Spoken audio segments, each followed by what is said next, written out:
guys, so today I'm going to be doing a video on this Cover FX cream highlight and contour kit.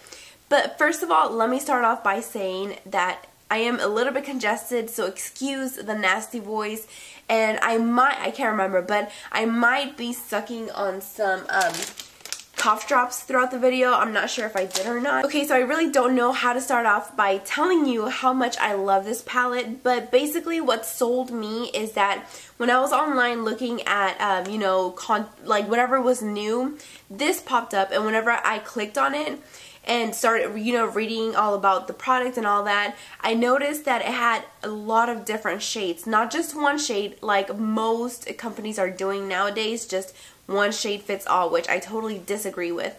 And I noticed that this had, I believe, 6 different shades.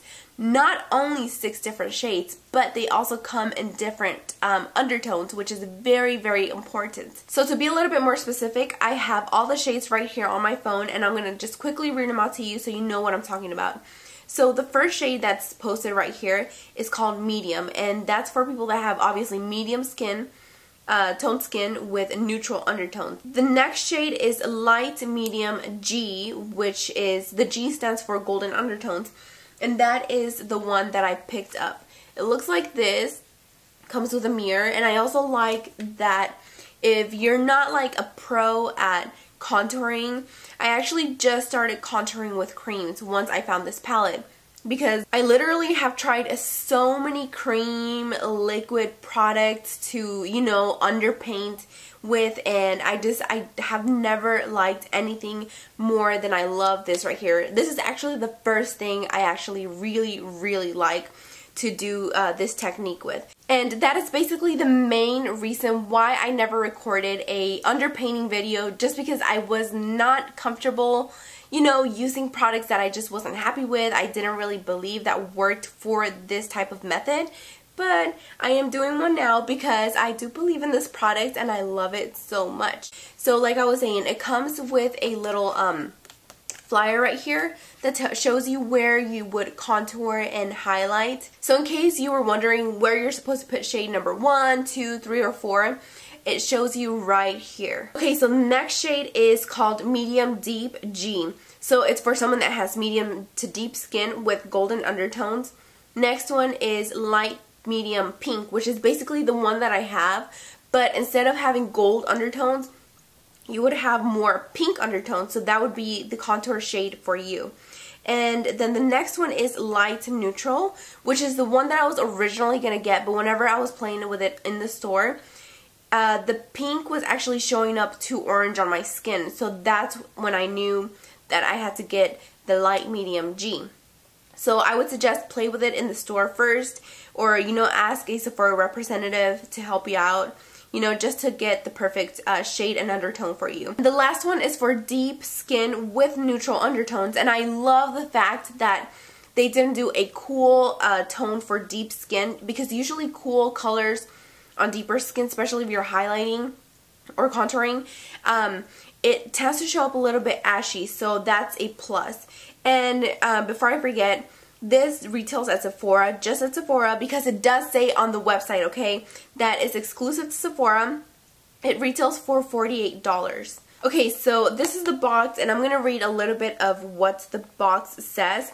It says that it's clinically tested, paraben-free, fragrance-free, gluten, mineral oil, and talc-free. It's vegan. The contour kit makes sculpting simple, which I totally agree with. Like I said, I've always had like trouble with underpainting with other products, and this is the only one that has ever worked for me. So here are the shades. This is the lighter contour, darker contour, and the matte highlight, and the illuminator. So I want to give you a close-up, because they actually, if you look at it really close, I'm not sure if it's gonna pick it up on camera, but if you go to the actual store, I noticed that I didn't try the deep one or the darker before that one, but the light medium pink and this one right here that I got, the G, they have a sort of a grayish undertone, which is amazing, and I've never seen that on, I guess that's why foundations and all of that other stuff did not work for me, because they tend to look red or just just really nasty color on my face. So I really love the fact that they included more of a grayish undertone to it. Even if you blend it out, it gives you sort of that natural shadow that you would get, you know, from a shadow.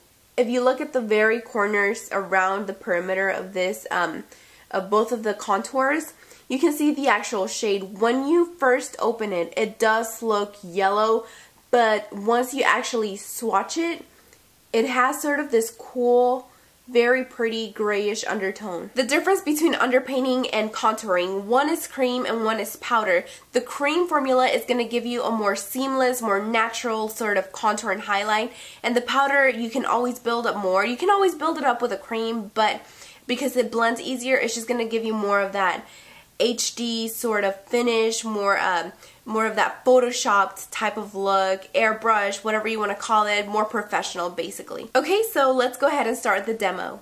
Okay, so far what I have on my face is eye cream and face moisturizer. This is Bobbi Brown's eye cream, and this is the Embryolisse face moisturizer. I have 2 thin layers of this one because my face has been so dry that I just want to scratch it off. I also made sure to exfoliate this morning to make sure that I have the least amount of texture on my face. And on top of all of that, I have on my YSL Touche Cloud Foundation. I just did a little pump, and I used a stippling brush just to make sure that I get a very thin layer. I'm not trying to achieve that full coverage right now because we are going to be applying a highlighter cream and contour cream, so you don't want to build up on top of a full coverage foundation because it's just going to feel very, I don't know, the products are just going to slide. They're not going to sit pretty on the skin, so just make sure you start off with a very thin layer of foundation if you're going to do your foundation first. Now, you can start off by applying the highlights first and the contours and then going back and applying your foundation on top of all of that, but that just doesn't work for me. So I just don't do that, but just do whatever makes you makes it easier for you. I'm taking this synthetic brush, and I'm going to be taking the lightest highlight, which is the one that doesn't have any shimmer, and I'm going to be applying this right on the inner part of my eye, going in like a triangle motion, and apply less product because this blends really easily. It's just going to spread out like butter on your face. It doesn't feel like butter on your face, but it's just very easy to blend out. And also, at this point, if you have dark circles, make sure that you have corrected your under eye circles and also concealed before applying any highlight, so your highlight doesn't make your under eye circles look ashy. And I'm stopping right where my eye stops, so where my eyebrow stops basically, because I have more of a diamond shaped face, so my forehead is a little bit smaller and the widest part of my face is right on my temples, and then it just gets a little bit slimmer towards my chin. So make sure that you contour and highlight according to your face.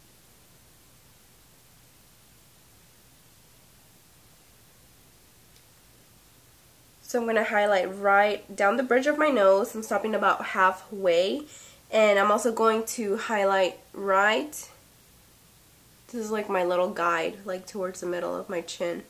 And I'm also going to do it right below where my contour would be. So wherever you would apply your contour, you're going to apply the highlight right underneath that contour. So kind of following the mouth. Also apply some on the side of your mouth if you have any darkness. And make sure that if you do have darkness right on the side of your mouth, which I have seen a lot of people have a lot of darkness, make sure that you correct it just like you would your under eye circles. Also, what I like to do is look straight into the mirror and make sure that everything is aligned together. So make sure that this line almost connects to this line, so one is not higher than the other. Now I'm going to take whatever's left on my brush and I'm going to apply it right there on top of my lips, so it really just highlights that part of my lip. Taking my damped beauty blender, I'm going to go ahead and blend out those parts, and you want to make sure that you just press and roll so you don't move the product around, especially because you have foundation underneath all of this product. You want to make sure that you keep the product in place. What the beauty blender is going to do is just give you a very airbrushed blend without moving the product around if you press, because once you start moving the beauty blender, then it's just going to start rolling the product all around the areas that you did not want to apply the highlight or contour.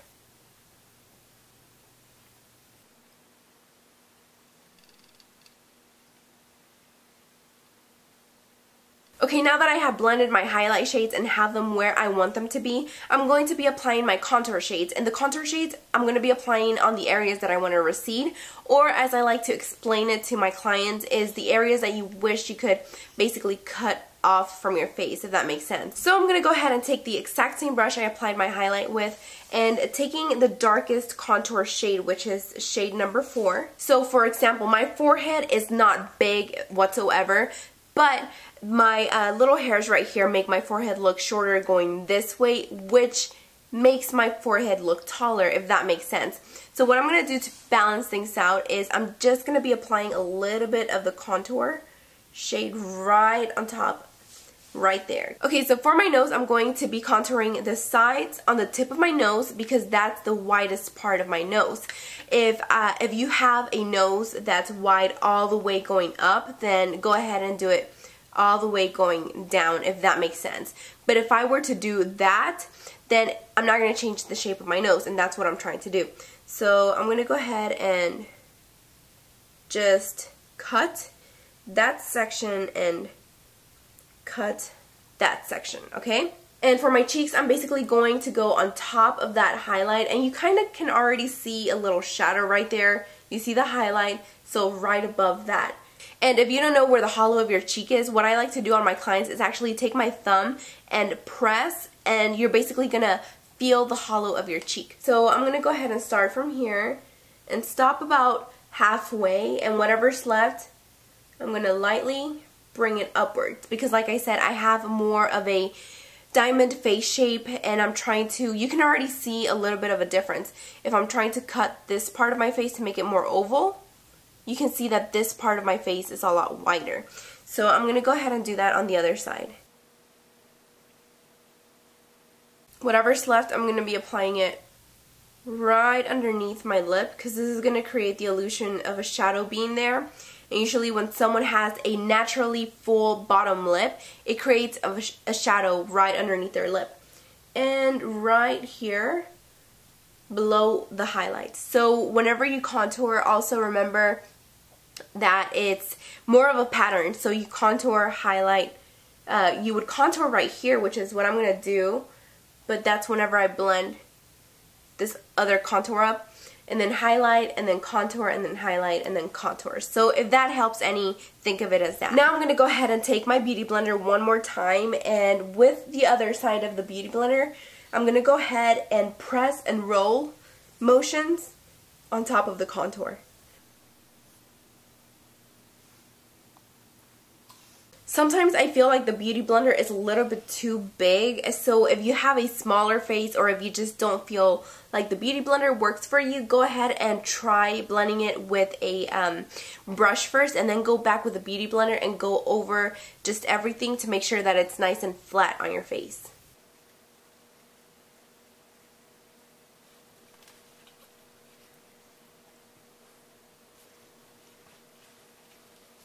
Okay, so I over blended my contour on the side of my nose, so I'm just going to take a little bit more of the highlight and highlight it down the center and go back and blend it out just to kind of clean up that contour. Okay, so once you have blended that contour and you decide that you don't want to apply any more highlight or contour, then you can go ahead and set all of your creams. I'm going to be using the Laura Mercier Secret Brightening Powder to set underneath my eyes because it has more of a glow type of effect. It's going to really keep that under eye area really bright. And this powder is silica powder, so it's very hydrating for underneath the eye, so we're going to have less creases, and it almost blurs out this little part, that little crease that basically everyone has. Makes it look super flat and super smooth. Okay, and for the rest of the face, I'm going to be taking this e.l.f. High Definition Powder with a Makeup Forever Kubiki brush, and I'm just going to go ahead and take very tiny bits and apply it towards the center of my face first, going outwards everywhere. And I highly suggest that you use a translucent powder, because if you use a powder that has some sort of tint or color, or your foundation powder, it's basically going to change everything that you just did.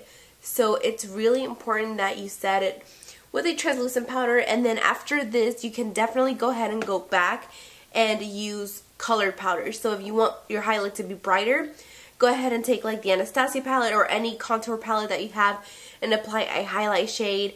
Take your Hoola bronzer or any contour shade that you have and just emphasize that contour if you want to. You don't have to. Okay, so I actually went ahead and took the Anastasia palette and took the lightest shade, which is this one right here, with this tiny little brush and applied it right over the areas where I highlighted. And then I took this brush right here and took the middle contour shade, which is the shade that I usually use on a daily basis to contour, and just applied it right underneath that highlight just to emphasize everything a little bit more. Okay, so that's basically all. Thank you all so much for watching. Please don't forget to thumbs up this video if you like this video. Hopefully this video was helpful for some of you guys, and don't forget to also comment and subscribe to my channel for future videos. And if you want me to go more in depth on how to contour different face shapes, like more round face shapes, more square, more of a heart face shape, more of a whatever face shape, then go ahead and comment on the section below. Let me know what your face shape is, and so I can, you know, get to that face shape, and yeah, maybe I'll do a video on that. So thank you all so much for watching again, and hope to see you in my next video.